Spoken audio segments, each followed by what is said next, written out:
and welcome to Camp Randy, a series of videos to help you as you begin your journey in delivering happiness with CWRV transport. All right, now that you're completely hooked up to the unit, you have one thing left to do, which is your pre-trip inspection.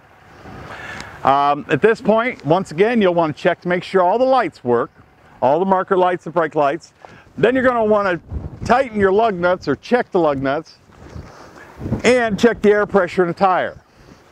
If you have low air in the tire, each yard has an area where you can, an air compressor where you can fill the tires and get them up to where they need to be to manufacturer spec.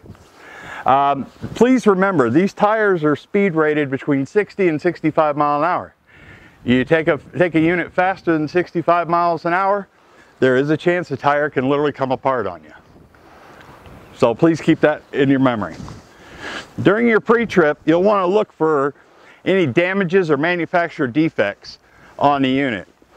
Now, the nice part about our units is some of those are actually inspected by Camping World inspectors before they leave the yard. So please don't be surprised if you happen to see some blue tape. That's something that an inspector has pointed out and noted.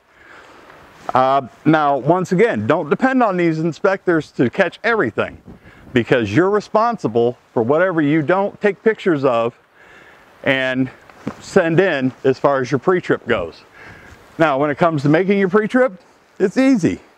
And your pictures, you just take and go to your CWRV app. And then once you've opened the app, you can take a picture.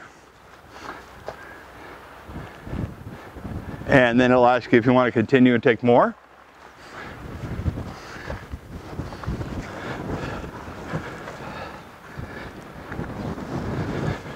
And just do a walk around looking for small dents, scratches, and imperfections.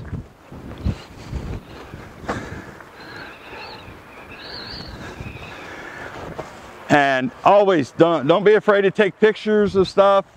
You can never take too many pictures. I've never had somebody have a problem with too many pictures. I've had lots of people have problems when they didn't take enough or any at all. All right, and then once you've taken your pictures, you can go on ahead and upload them in the app. Do I need to check the inside of the unit? The short answer is no, you don't need to check the inside of the unit, but you will want to go in the unit and make sure that all lights are shut off inside. In final finish, the inspectors and the folks that are working in the plant turn on all the lights in the camper along with the 12-volt radio to make sure they're all working. Because I would say 60 to 70% of the time you're going to find lights on inside the camper. You'll want to turn those lights off, because if you park overnight and they've left lights on in here, it will drain your battery and can cause you problems. The other thing is vents. The vents that are on top of these units, the vibration of the unit going down the road will cause the vent to crack open, and then the turbulence of other vehicles as they're passing you or you're passing them will actually have those vents open up. Now, the last thing you want to do is deliver a camper where they walk into the bedroom and there's a snow drift or standing water.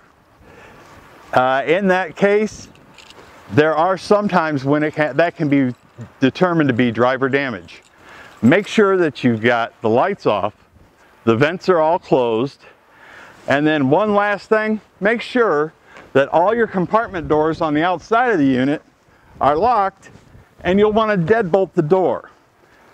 As the camper rolls down the road, especially a larger one like this Avenger we've got here, as it rolls down the road, it flexes. And as it flexes, if you have not deadbolted this door, it will come open on you on the highway. So make sure you deadbolt your doors. Another thing you'll want to do is come back up front. Now that you're all hooked up, and under here is your breakaway cable. A very important safety feature. So if you have a hitch failure or the unit comes off the ball, it'll lock the brakes. What you want to do is carefully pull a plunger, and you'll want to put your truck into drive and see if it'll roll forward. it should not roll forward because the brakes are locked at this point. And then once you've done that, just slide it right back in place and you'll be ready to go. Now you can go on ahead and move up to the checkout station, get checked out of the yard, and start down the road.